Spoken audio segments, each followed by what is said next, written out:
Halo semuanya, welcome back to my YouTube channel. Dengan ini di sini buat teman-teman yang baru pertama kali mampir di channel saya, bisa subscribe terlebih dahulu untuk mendapatkan info-info penting seputar anak.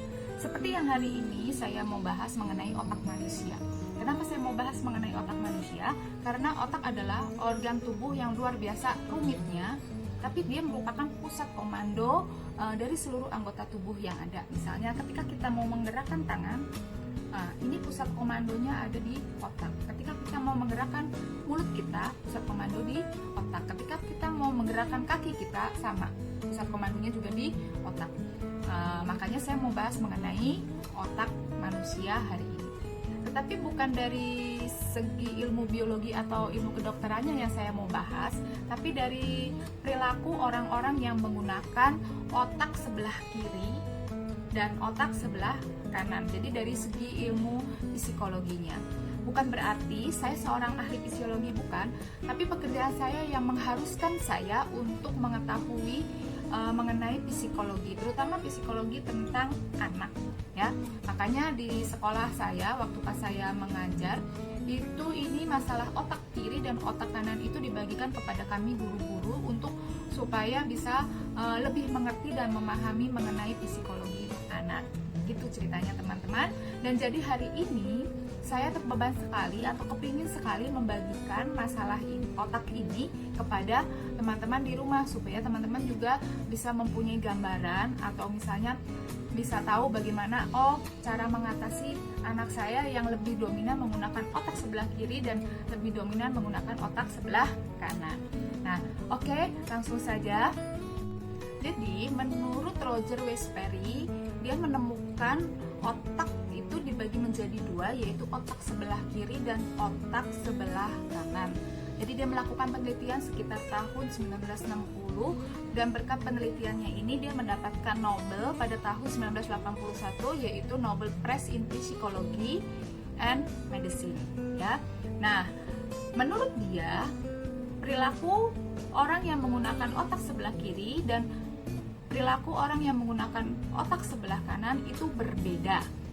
Sekarang kita mau bahas dulu mengenai perilaku otak yang lebih dominan menggunakan otak kirinya.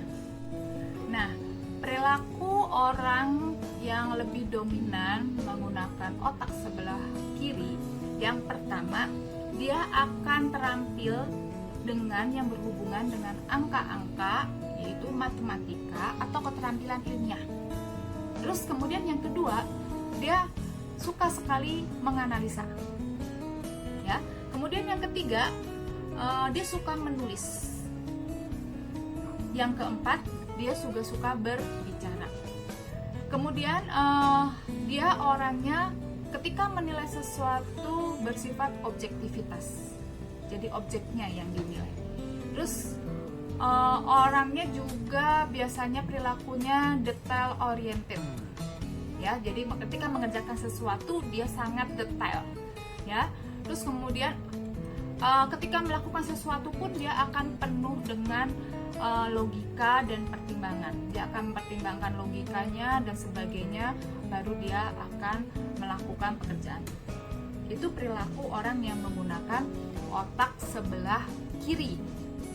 Dari perilaku orang yang lebih menggunakan otak kirinya tadi, kita bisa hubungkan dengan perilaku anak yang masih dalam masa belajar, yaitu mungkin dalam misalnya kalau saya biasa dalam tingkat TK dan SD, itu bisa kita hubungkan dengan anak. Jadi perilaku anak yang lebih dominan menggunakan otak kiri itu biasanya yang pertama, dia suka sekali dengan pelajaran matematika, ya. Dia suka sekali dengan pelajaran matematika. Kemudian dia juga kurang suka dengan pelajaran yang berhubungan dengan seni, misalnya mewarnai, menggambar, musik, dia tidak akan suka, ya. Terus kemudian yang ketiga, dia akan susah belajar mengenai peta, rute jalan, denah. Nah, dia susah sekali untuk mengerti ini denahnya bagaimana, itu dia susah, ya. Terus kemudian yang keempat, dia akan lebih mudah memahami sesuatu jika kita membuatkan jadwal atau perencanaan yang matang, ya. Seperti tadi yang saya bilang bahwa perilaku orang yang menggunakan otak kiri itu detail oriented. Nah, seperti ini. Jadi kita harus bikin perencanaan yang matang. Terus kemudian yang kelima, suka mengerjakan sesuatu sesuai dengan urutan yang telah disepakati, ya, atau yang telah dibuat, sesuai dengan urutan yang telah dibuat atau disepakati, ya. Kemudian dapat memahami simbol atau rumus matematika, ya. Terus kemudian yang ketujuh, dia suka menghafal teori, ya. Jadi sebetulnya secara umum anak yang menggunakan otak sebelah kiri itu dia dalam belajar, kecuali yang seni, itu tidak terlalu bermasalah. Nah, sekarang kita masuk pada perilaku orang yang lebih dominan menggunakan otak sebelah kanan, ya. Yang pertama, dia itu menyukai semua yang berhubungan dengan seni, baik seni rupa, seni musik, kemudian kerajinan tangan, kemudian mewarnai, dia akan suka, ya. Jadi berbeda jauh dengan yang menggunakan otak kiri. Kemudian yang kedua, dia ketika menilai sesuatu berdasarkan subjektivitas atau subjek atau pelakunya, ya. Kemudian yang ketiga, dia mempunyai imajinasi atau daya imajinasi yang tinggi, ya. Nah, yang keempat, ketika melakukan sesuatu dia berdasarkan intuisi, ya. Nah, selanjutnya yang kelima, dia sudah bisa dipastikan memiliki kreativitas yang tinggi, ya. Yang keenam, dia dapat mengekspresikan emosi dan dia juga bisa membaca emosi orang lain, ya. Jadi ketika ada orang lain misalnya marah sama dia, dia bisa baca itu emosinya orang itu. Ketika orang itu senang dengan dia bisa baca atau dia bisa tahu, ya. Terus perilaku orang yang menggunakan otak kanan ini selanjutnya, the next itu yang terakhir, dia mampu mengenali wajah seseorang walaupun baru pertama kali bertemu, ya. Nah, jadi itu perilaku orang yang lebih dominan menggunakan otak sebelah kanan. Nah, sekarang kita hubungkan dengan anak, ya. Anak yang sedang mengikuti atau sedang masa belajar, ya. Jadi yang pertama, perilaku anak yang dominan menggunakan otak kanan, yang pertama, dia sulit mengeja suku kata, ya. Terus kemudian yang kedua, sulit membaca. Yang ketiga, susah membedakan huruf B dan D. Yang keempat, dia tidak suka dengan yang berhubungan dengan angka-angka atau matematika, ya, dia tidak suka.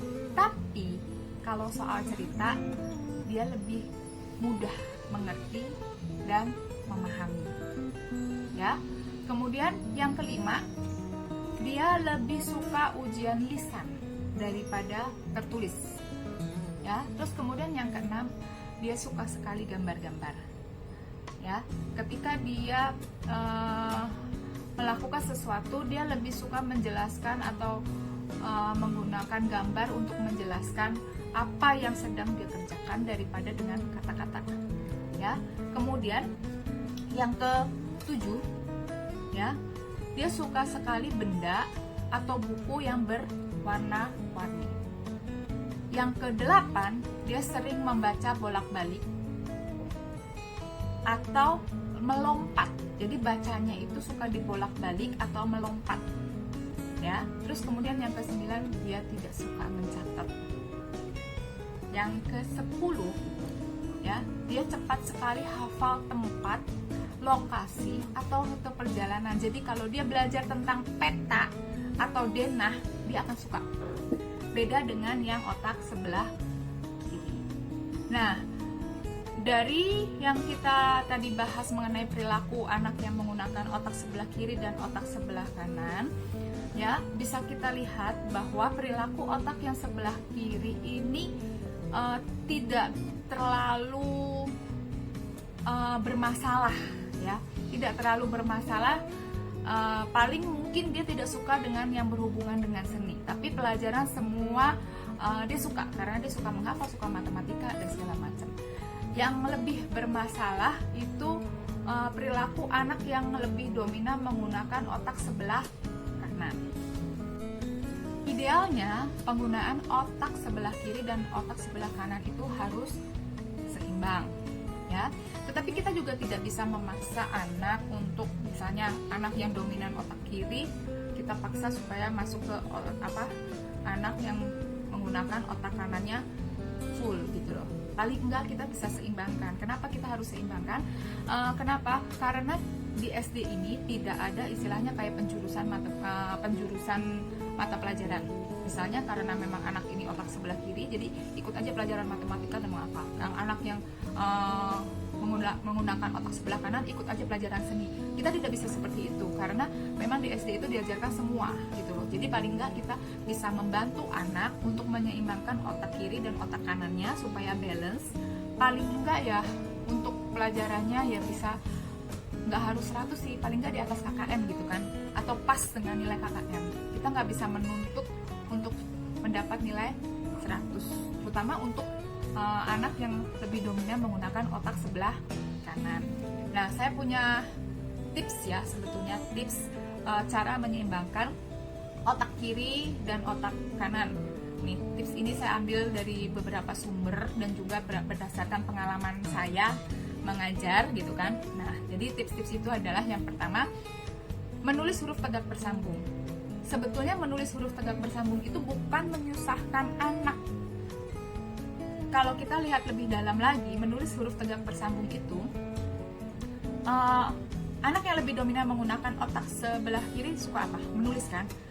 Anak yang lebih dominan menggunakan otak sebelah kanan suka dengan seni. Sedangkan menulis huruf tegak bersambung itu menulis ada, dapat, seni kaligrafinya juga dapat, ya kan? Menulis tegak bersambung itu seperti menulis kaligrafi, ya, bisa dikatakan masuk ke dalam seni kaligrafi.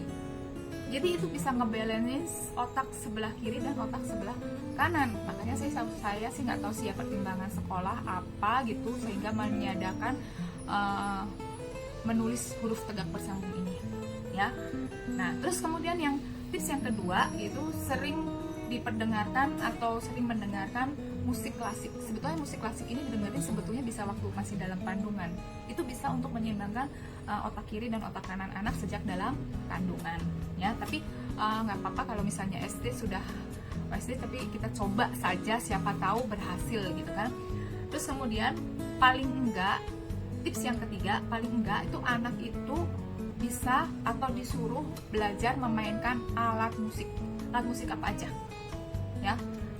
Misalnya kalau gitar mungkin terlalu susah, yang lebih gampang mungkin alat musik ritmis ya, yang triangle gitu-gitu. Nah, drum, ya, alat musik apa aja gitu. Jadi paling enggak mereka itu bisa menyeimbangkan, alat musik itu bisa menyeimbangkan otak kiri dan otak sebelah kanan.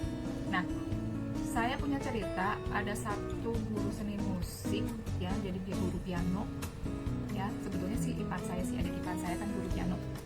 Dia cerita ada satu anak, sebetulnya nih anak nggak bisa di musik gitu loh, dia nggak bisa belajar piano, tapi ini anak rajin. Jadi selalu perkiraan saya, ini anak sebetulnya lebih dominan ke otak kiri, tapi mamnya mau menyeimbangkan supaya otak kanannya juga bekerja, jadi biar seimbang, balance, jadi dia lesin ke piano. Jadi anak ini rajin, akhirnya ya bisa tapi nggak sampai yang bisa wow kayak anak yang menggunakan otak sebelah kanan yang mungkin bisa kreatif, improvisasi, imajinasinya tinggi, enggak. Tapi paling enggak itu bisa ada balance-nya sedikit gitu loh, ya. Terus kemudian tips yang keempat, buat anak yang lebih menggunakan otak sebelah kiri, ya, kan dia tidak menyukai seni, kita bisa buat gambar dari angka. Misalnya angka 2. Angka 2 ini bisa jadi binatang loh, bisa jadi bebek. Terus kemudian angka 4 ini bisa jadi apa loh. Jadi kita bisa cari-cari info bahwa angka itu bisa jadi apa gitu. Kita bisa cari-cari info, terus kita ajarin ke anak supaya otak kanannya bekerja, ya. Nah, tips ini saya dapetin karena pengalaman saya sendiri. Jadi saya ini lebih dominan menggunakan otak sebelah kiri, ya. Nah, terus kemudian setelah saya tahu bahwa saya lebih dominan menggunakan otak sebelah kiri. Ketika saya mengajar di sekolah, ada satu guru seni rupa yang memang itu benar-benar dominan otak sebelah kanan dan seninya tinggi. Nah, saya mulai menyukai dan tertarik dengan menggambar dan mewarnai itu dari dia. Kenapa saya tertarik? Karena dia bisa bikin angka 2 itu jadi bebek. Ya, terus kemudian angka berapa lagi saya lupa, bisa jadi hewan lainnya gitu loh. Jadi terus semenjak itu saya jadi karena saya memang dominan otak kiri yang menyukai angka-angka, jadi saya mulai tertarik dengan seni rupa itu, seni menggambar itu, ya. Nah, itu dari pengalaman saya, ya. Tapi memang saya tidak sampai bisa menggambar sampai yang wah gimana itu, enggak. Cuman saya tahu, oh 2 itu kalau dibikin bebek itu begini dan ditambah ini itu bisa gitu. Tapi nggak sebagus dengan orang-orang yang memang lebih dominan menggunakan otak sebelah kanan. Itu pengalaman saya, ya. Jadi mungkin tips-tips itu bisa dicoba oleh teman-teman di rumah, ya. Siapa tahu mungkin jadi anaknya bisa lebih otak sebelah kiri dan otak kanan putra-putrinya bisa balance, ya. Nah, sekarang bagaimana kita cara kita mengetahui bahwa putra-putri kita itu lebih dominan menggunakan otak sebelah kiri atau otak sebelah kanan? Ada caranya, ya. Oke, sebentar.